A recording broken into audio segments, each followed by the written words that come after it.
ఒక్కరి వరకు కాదు, ఇది అందరి వరకు. ఇవాళ బస్సులలో టీచింగ్ స్టాఫ్ అంతా పోయినా మన నాన్ టీచింగ్ స్టాఫ్ అంతా కూడా ఇక్కడ ఉన్నాం. ఒకసారి ఆలోచించుకోండి, ఏమంటారు? ముందుకెళ్ళడమే బెస్ట్. మనం ముందుకెళ్ళకపోతే మనకు ఒత్తిపడేస్తారు. ఎక్కడికక్కడ మనం ఒకరిని కట్ చేసుకుంటూ వస్తారు. ఇవాళ సంజీవ్ని బయటికి పంపించేసి రమేష్ని బయటకు పంపించారు.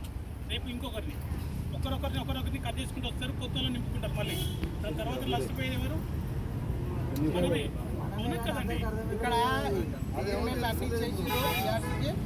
ఆయన ఆపాలని చెప్పి ప్రయత్నిస్తున్నారు. ఒక్కసారి ఆలోచించండి. సాయంత్రం తీసుకొని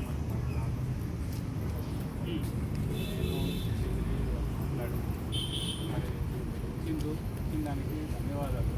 కాదంటే ఇలాంటి చర్య తీసుకోకుండా ఉండాల్సింది మీరు. అంటే తండ్రి మీ తండ్రి ఇది కాదా, మళ్ళీ అరవరా ఇలాగ అనుకోండి.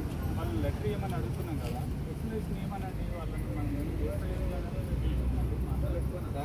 వాళ్ళు లెటర్ ఏమనండి, మేము సాల్వ్ చేద్దామన్నట్టు మీరు అన్నట్టు ఇస్తాం, ఎక్స్ప్లెనేషన్ ఇచ్చినాక కమిట్ చేస్తారు. తర్వాత ఏమనండి, ఏమి వాళ్ళు ఇచ్చేయాలనేది కాదు కదా అన్నట్టు మాట్లాడాలి. సార్ సంతోషకరమైన వార్తలు మీకు ధన్యవాదాలు చెప్పుకోవాల్సిన సమయంలో మా అందరికీ బాధను ఉంచారు సార్. చెప్తే సార్ లేదు, ఇప్పటికీ ఏం కాలేదు.